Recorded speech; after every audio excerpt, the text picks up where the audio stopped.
La France traverse une tempête, un pays qu'on décrit comme une grande puissance, mais où 350 000 personnes dorment dans la rue, un pays où des enfants, dont des bébés, passent leur nuit dehors. Pendant que la misère s'installe, les ministres répètent en boucle que tout va bien, que la France est solide. Mais derrière la vitrine, tout s'effondre, car ce n'est pas un accident, c'est le résultat d'un choix, d'un système, d'une stratégie. Depuis des décennies, les gouvernements passent et se ressemblent, qu'ils s'appellent de gauche, de droite, du centre, peu importe. Tous suivent la même partition écrite, bien au-dessus d'eux. Les ordres viennent de grandes banques, de Bruxelles, des institutions internationales qui dictent la ligne à suivre, produire toujours plus de dettes, car la dette, c'est l'arme invisible qui enchaîne un peuple, qui appauvrit les générations futures et qui enrichit ceux qui tirent les ficelles.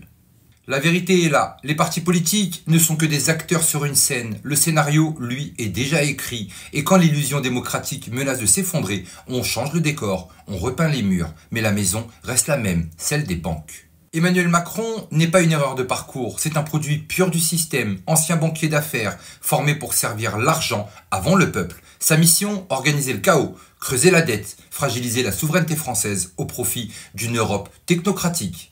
Et aujourd'hui, nous payons l'addition, explosion des prix, explosion des impôts, explosion de la pauvreté. Mais les financiers, eux, se frottent les mains, car Macron n'est pas un président, c'est un gestionnaire de faillite, un liquidateur du patrimoine national. Écoutez-les, Gabriel Attal, millionnaire sans jamais avoir connu le monde du travail, nous explique que le bonheur se trouve dans le travail. Jordan Bardella, qui n'a jamais travaillé en entreprise, appelle les jeunes à travailler plus tôt.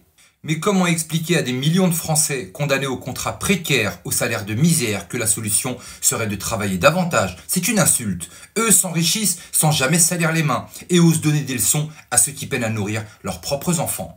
La vérité est qu'ils n'ont jamais connu la réalité d'un smicard. Ils ne savent même pas ce que c'est que choisir entre payer son loyer ou remplir son frigo. Bayrou, Attal, Macron et tous les autres avant eux, ils ont tous suivi la même logique. Augmenter la dette, serrer la ceinture des pauvres, flatter l'Europe, mépriser la souveraineté. Peu importe les couleurs politiques, car derrière, la partition est unique. Et cette partition est écrite par ceux qui n'ont pas été élus, les banquiers, les technocrates, les multinationales. Tous les 5 ans, on change le nom sur cette porte, mais le bureau reste le même. Car il faut rappeler d'où vient ce piège. 1973, Pompidou, ancien banquier de Rothschild, impose une loi qui interdit à l'État français d'emprunter directement à sa Banque de France. Désormais, la France doit emprunter sur les marchés financiers. Résultat, explosion de la dette, enrichissement colossal des banques privées et appauvrissement programmé du peuple français. Étienne Chouard l'a dit avec des mots simples, nous sommes gouvernés par nos créanciers et tant que la dette existe, le peuple est esclave. Cette loi, jamais remise en cause, est le cadenas qui verrouille notre souveraineté.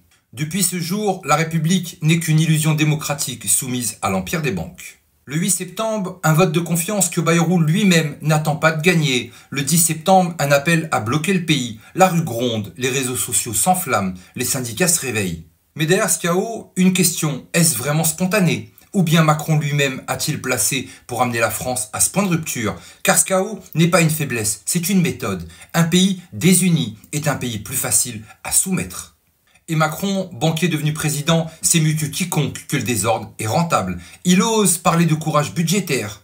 Il ose dire qu'il faut supprimer des jours fériés, geler les aides sociales, demander des sacrifices aux familles déjà ruinées. Mais eux, se gavent à coups de centaines de milliers d'euros. Yael Braun-Pivet touche plus de 15 000 euros par mois, vit dans un palais payé par le contribuable, profite de déplacements gratuits et elle ose parler de rigueur pendant que les enfants dorment dans la rue.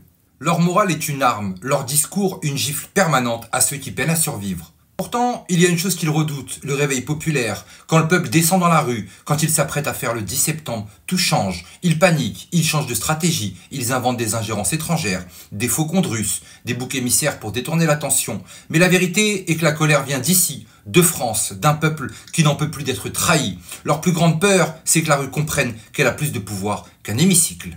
Car derrière les discours sur la rigueur budgétaire, il y a la réalité des ministres. Accusations de corruption, de pots de vin, de conflits d'intérêts. Des ministres qui passent directement de cabinet de conseil au ministère et des ministères aux multinationales. Ils n'ont jamais travaillé dans une usine, jamais tenu une caisse, jamais sué pour gagner un salaire. Mais ils font croire qu'avec toujours plus de restrictions, de taxes, de sacrifices, les problèmes seront résolus. C'est une illusion. Comment croire des hommes et des femmes qui vivent de privilèges qu'aucun Français ordinaire ne connaîtra jamais?